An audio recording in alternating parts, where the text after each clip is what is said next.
रावण बोला कि अब जो है मैं युद्ध में जाऊंगा। उसने 76 करोड़ दानवों की सेना को लेकर के और युद्ध के मैदान में पहुंचा। और जब युद्ध के मैदान में पहुंचा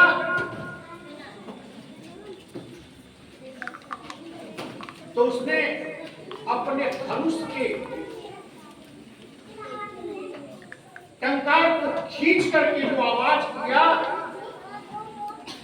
उससे धरती भी कांप गई। 10 सिर था उसका, 20 हाथ था और 20 हाथ में धनुष लेकर के, और जब उसने धनुष पर बाण चढ़ाया और सांप की तरह सरसर सरसर सरसर सरसर उसमें से लाखों जब बाण निकले और वानरी सेना को मारने लगे तो त्राहिमाम मचने लगा। इतना त्राहिमाम मचा कि सारे लोग हे प्रभु राम बचाइए बचाइए। उसने इतना बाण मारा माया से मायावी खेल खेलने लगा और चारों तरफ जितनी वानरी सेना थी उनके चारों तरफ बाण मार करके पिछड़ा बना दिया, सब लोगों को घेर दिया। लक्ष्मण जी गुस्सा होकर के रावण के सामने पहुंचे और रावण के सामने पहुंच करके कहे कि रावण, आज तुम्हारे सिर पर काल मंडरा रहा है, आज तुम्हारी मृत्यु मेरे बाण से होगी। रावण ने कहा, लक्ष्मण तुमने मेरे पुत्र मेघनाथ की हत्या की ना, आज मैं उसका बदला लेके रहूंगा। और उसने ब्रह्मास्त्र का प्रयोग किया और ब्रह्मास्त्र उसने लक्ष्मण जी पे छोड़ दिया। लक्ष्मण जी को ब्रह्मास्त्र लगा और वहीं पर जो है बेहोश होकर के गिर पड़े, मूर्छित हो गए। रावण उन्हें उठाने के लिए दौड़ा, लेकिन उनको वो और उसकी लाखों सेना मिल करके लक्ष्मण जी को हिला भी नहीं पाए, क्योंकि वो शेषनाग है। वो शेषनाग भगवान है जिन पर धरती टिकी हुई है, पूरा ब्रह्मांड टिका हुआ है, उनको हिला तक नहीं पाए। उतने में गुस्सा होकर के हनुमान जी आए और हनुमान जी ने जब पास में आए तो इतना रावण गुस्से में था कि हनुमान जी को उसने एक मुक्का मारा। हनुमान जी थोड़ा सा बस हिल गए, बस ऐसे। लेकिन उसके बाद जब हनुमान जी ने गुस्से में मुक्का ताना मारने के लिए, तो ऊपर आसमान में ब्रह्मा विष्णु महेश तीनों लोग हाथ जोड़े खड़े थे। हनुमान जी मत मारिएगा, इसको राम जी मारेंगे। हनुमान जी बोले कि अच्छा, लेकिन इसको थोड़ा मजा तो बच्चा खाऊंगा, क्योंकि ये लक्ष्मण भैया को दे सके। बस हनुमान जी ने एक मुक्का बड़े उसके पीठ पर ऐसा मारा कि उसको ऐसा लगा कि पूरा का पूरा पहाड़ जो है पीठ पर गिर गया है, बेहोश हो गया। बेहोश हो गया तो उसका जो साथी था उसे लेकर लंका में भागा, लंका की तरफ लेकर के भागा। और इधर हनुमान जी लक्ष्मण जी को उठा लिए और उठा करके श्री राम जी के पास ले गए। राम जी ने उन्हें कहा, मेरे लक्ष्मण उठो, तुम तो वीर हो। राम जी का केवल शब्द ही काफी था। अगर वो केवल कह देते हैं खुश रहो तो तुम हमेशा खुश रहो। अगर वो बोल देते हैं कि तेजस्वी हो जाओ तो हो गए, ज्ञानवान हो जाओ, विद्यावान हो जाओ, बलवान हो जाओ तो हो गए।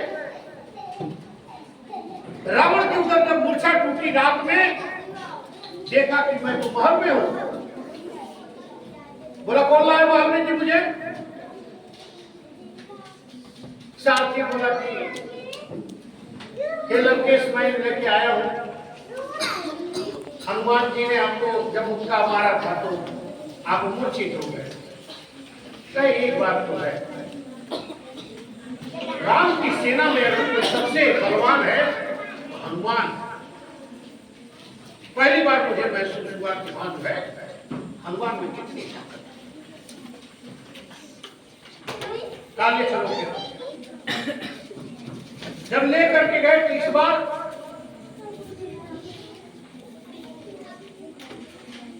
बोला कि हनुमान कहां हो।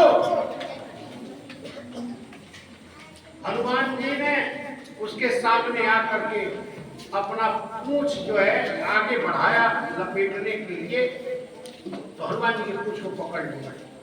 जब हनुमान जी को पूंछ को पकड़ लिया तो हनुमान जी लेके आकाश में उड़ गए। वो पूंछ पकड़ के लटका हुआ था और हनुमान जी आकाश में उड़ते जा रहे थे और उसके बाद जो है उसे पूंछ में लपेट के पटक दिए। हाथ से गिरा धरती पर, पूरा धरती हिल गई, क्योंकि रावण इतना छोटा मोटा नहीं था, बहुत ताकतवर था, मायावी था। फिर उसने हनुमान जी पर भी जो है दिव्यास्त्र का प्रयोग कर दिया। कुछ समय के लिए हनुमान जी को भी जो है बेहोशी छा गई। ये चीज देख करके अंगद जी दौड़े कि तुम्हारी इतनी हिम्मत, अरे मैं तो तुमको जो है इस रणभूमि में खिला खिला के मारूंगा, खिला खिला के तुमको मारूंगा रावण। और नल नील जो है रावण के 10 सिर पे चढ़ करके और बड़े बड़े पहाड़ लेकर के उसके सिर पे ढाई ढाई मार रहे थे। तो केवल रावण ऐसे सिर उठा के देखा और नल नील और भी जितने हजारों जो उसके सिर पे बानर सेना चढ़ी हुई थी उनको एक ही बार मुट्ठी में पकड़ के फेंक दिया घुमा के। सब लोग आंधी की जैसे आंधी में कोई पत्ता उड़िया जाता है वैसे ही लोग उड़िया गए सब। अंगद जी ने अपनी पूरी ताकत से उसको मारा, उसका रथ तोड़ा। फिर इसके बाद उसने अपने मायावी लीला करके, मायावी लीला में क्या किया उसने मायावी लीला में राम लक्ष्मण और हनुमान, करोड़ों राम लक्ष्मण हनुमान को बना दिया और सारे जो है वो लोग बानरी सेना को मार रहे थे। पूरा बानरी सेना में हाहाकार मच गया, अरे ये क्या, इतने राम लक्ष्मण हनुमान और सब बानरी सेना को मार रहे हैं। वो रावण की माया थी, माया से उसने ऐसा बना दिया था। तो फिर राम जी ने बाण का संधान किया सारंग धनुष पर और जब उस बाण को मारा तो उसकी पूरी माया को काट दिया। माया को काट करके बोले कि अरे रावण, रावण जिसका अर्थ होता है रोदन करना, रोने वाला, हमेशा रोते रहते हो, अहंकार में डूबे हुए हो। ये अपनी ये माया का जो रूप दिखा रहे हो, क्या दिखा रहे हो? थोड़ा सा तुमने कुछ माया सीख लिया है तो क्षण भर के लिए हमारी सेना को परेशान कर रहे हो। मेरे से युद्ध करो। रावण ने कहा कि मैं भी तो यही चाहता हूं कि राम और रावण का युद्ध हो। उद्घोष हो गया कि सारे लोग यथास्थिति रुक जाए, राम और रावण का युद्ध होगा। सारी देवता आसमान में आ गए, यहां तक कि ब्रह्मा जी, विष्णु जी और शंकर जी खुद भी आ गए ऐसा दृश्य देखने के लिए कि राम और रावण के बीच किस तरह का युद्ध होगा। युद्ध शुरू हुआ। युद्ध में श्री रामचंद्र जी उसके 10 शीश को काट रहे थे, उसके 20 हाथ को काट रहे थे और एक एक सिर जो था हिमालय पर्वत से भी बड़ा बड़ा था उसका। अब सोच लीजिए, सिर कट करके और आसमान में उड़ जाता था और उड़ करके कहता था, कहाँ है राम, कहाँ है राम, मैं मार डालूंगा राम को, मैं मार डालूंगा। ऐसे शीश जो है जब काट रहे थे तब वो आसमान में उड़ करके चारों तरफ फैल जा रहे थे। इस तरह से लाखों रावण के सिर आसमान में जो है चारों पूरा का पूरा युद्ध मैदान में, राम को मार डालो, राम को मार डालो, राम को मार डालो। राम सोचे कि मैं लाखों बार इसका सिर काट और इसका सिर जो है अलग उड़ उड़ करके जो है राम को मार डालू, राम को मार डालू बोलते हैं। विभीषण से पूछे क्या है?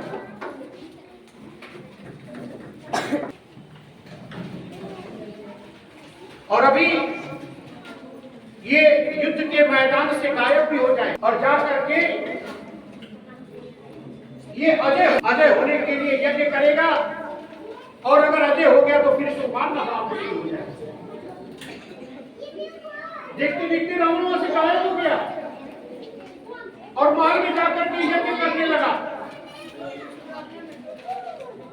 राम जी नगर जी को, जामवन जी को, सबको आदेश दिया जाइए, जाकर के उसका यज्ञ को विघ्न करिए।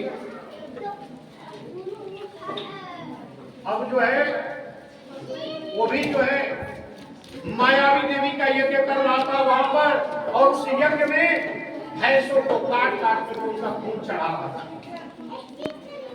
अमर होने के लिए वरदान मांग रहा था। तो हनुमान जी गए, हनुमान जी जाकर के उसको कई मुक्का मारा, लेकिन बर्दाश्त कर रहा था। जामवंत जी उसको घसीटने लगे और एक समय ऐसा आया कि उसका धैर्य टूट गया और उसके बाद गुस्सा करके युद्ध के मैदान में आ गया, जान गया कि यज्ञ तो विघ्न हो गया। अब क्या होगा? जामवंत जी उससे लड़े। जामवंत जी ने उसको, रावण को बहुत छकाया, लेकिन उन पर भी दिव्यास्त्र का प्रयोग करके उनको भी बेहोश कर दिया। बात जरा समझो बच्चों, चाहे जामवंत जी हो, चाहे नवनील हो, चाहे अंगद हो, चाहे लक्ष्मण जी हो, भगवान ने सबको मौका दिया, सबको मौका दिया कि रावण से लड़ लीजिए, रावण को मार दीजिए। लेकिन कोई ये ना कहे बाद में कि रावण को तो हम ही मार दिए होते। इसलिए प्रभु ने सबको अवसर दिया था। रावण से सभी लोग लड़े थे और रावण ने थोड़े समय के लिए सही, लेकिन सबको जो है परास्त कर दिया था, सबको जो है पटक दिया था। प्रभु श्री रामचंद्र की इस संसार को, सभी देवी देवता को, सारे ब्रह्मांड को ये संदेश देना चाहते थे कि मेरा अवतार यूं ही नहीं होता।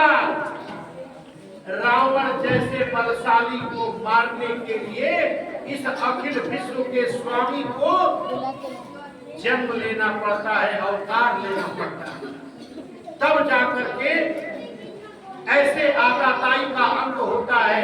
क्योंकि जब कोई लोग ऐसे आताताई, रावण जैसे आताताई का अंत नहीं कर पाते हैं, तब राम जैसे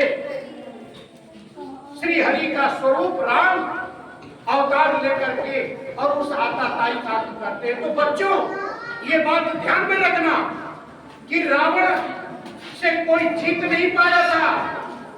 सबको रावण ने जो है चुनौतियों को स्वीकार किया था और सबको जवाब दिया था, सबको जवाब दे दिया था।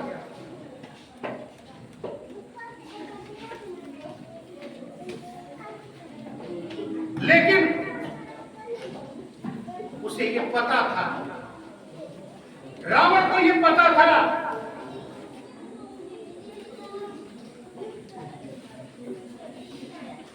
कि श्री राम श्री हरि के अवतार हैं। पता था कि मैं जो है इनसे जीत नहीं पाऊंगा, लेकिन हार मानने को भी तैयार नहीं था।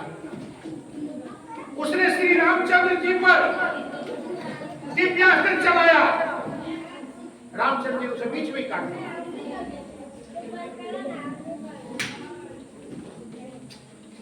विभीषण कहा, प्रभु थोड़ा सा रुकिए, मैं रावण के बारे में कुछ आपको बताना चाहता हूं।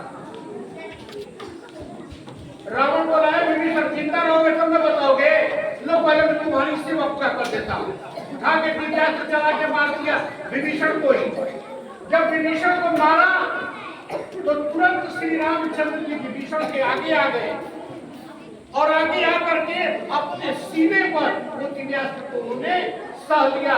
और प्रभु जो है कुछ देर के लिए प्रभु को जैसे लगा कि जो है कुछ अंधेरा सा हो। देखिए लीला थी, प्रभु की ये लीला थी, जिनके केवल भवें हिल जाए ना, उनकी केवल भवें हिल जाती है तो सृष्टि का नाश हो जाता है। काल भी जिनके इशारा पाते ही मर जाता है, उनको कोई क्या मार पाएगा। लेकिन विभीषण को ये लगा कि प्रभु राम हमको बचाने के लिए उस तीर को, उस बाण को खुद अपने सीने पे ले लिए और जो है गुस्सा करके घोर पापी कुत्ते जो प्रभु राम पर बाण चला दिया। अब बताइए, विभीषण जिसको लात मार के निकाले थे, विभीषण की इतनी हिम्मत थी कि वो रावण से लड़ सकता था, लेकिन फिर भी प्रभु राम जी की कृपा थी कि विभीषण ने जो है जा करके रावण को ललकारा, रावण को मारा और इतना मारा कि रावण फिर बेहोश हो गया। फिर विभीषण जी लौट करके आए, राम जी बैठे हुए थे। बोले कि विभीषण जी आपको कहीं चोट तो नहीं आई? अरे प्रभु आपके रास्ते मुझे तो खरोच भी नहीं आ सकती है, चोट की तो बात ही बहुत बड़ी है। और दूसरी चीज कि प्रभु ये रावण इतना इसके सिर पे काल मंडरा रहा है, ये समझ नहीं पा रहा है कि मैं क्या कर रहा हूं। प्रभु ये इसलिए नहीं मर रहा है, आप इसका लाखों बार सिर काट रहे हैं, लेकिन फिर भी ये नहीं मर रहा है, इसलिए कि इसके नाभि में अमृत है। आप इसके अमृत को सुखा दीजिए, उसके बाद तो ये मरेगा। जब रावण ने ये बात बता दिया प्रभु को, ऐसा नहीं है सो तुम जानम अंतर्यामी पूर्वोर मनोरथ स्वामी, वो तो अंतर्यामी है, सब कुछ जानते हैं। लेकिन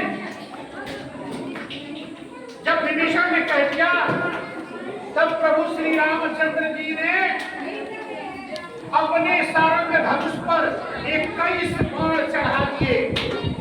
कितने बाण चढ़ा दिए? 21 बाण चढ़ा दिए। और 21 बाण चढ़ा करके और उसके बाद जब उन्होंने 21 बाण मारा तो एक बाण उसके नाभि में और 10 उसके सिर और 10 उसके हाथ।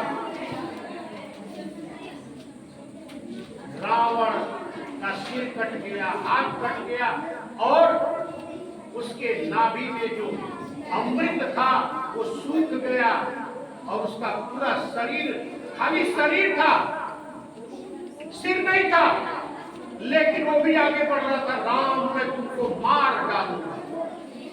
सारे देवता कांप गए, अरे बाप रे बाप, इसका सिर कट गया, हाथ कट गया, नाभि में का अमृत खत्म हो गया, फिर भी इसका जो धड़ है वो किस तरह से दौड़ करके जा रहा है राम जी की तरफ। ये पता नहीं मरेगा कि नहीं, कैसा है।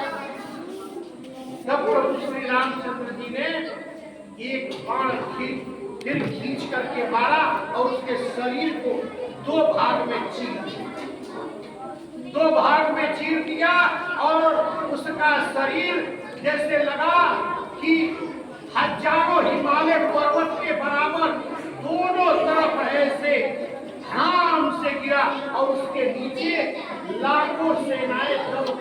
मर गई। बोलिए श्यामती रामचंद्र की जय।